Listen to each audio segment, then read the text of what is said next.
রংপুর বার্তাবহ প্রেসটি কে কবে স্থাপন করেন? 1847 খ্রিস্টাব্দে পূর্ব বাংলার অর্থাৎ বর্তমান বাংলাদেশে সর্বপ্রথম ছাপাখানা রংপুর বার্তাবহ স্থাপিত হয়। এর প্রতিষ্ঠাতা ছিলেন গুরুচরণ রায়। এখান থেকেই প্রথম ছাপা হয় রংপুর বার্তাবহ নামে এক সাপ্তাহিক পত্রিকা।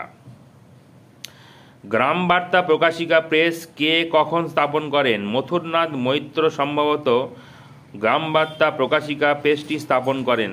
পরে তিনি কাঙাল হরিনাথকে এই প্রেসটি দান করেন।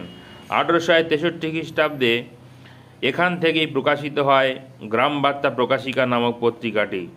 কুষ্টিয়ার কুমারখালীর মথুরনাথ মৈত্র কর্তৃক গ্রাম বার্তা প্রকাশিকা প্রেসটি স্থাপিত হয়েছিল। পরে এটি কাঙাল হরিনাথের নিকট এটি দান করা হয় এবং পরবর্তীকালে কাঙাল হরিনাথ এটি চালান।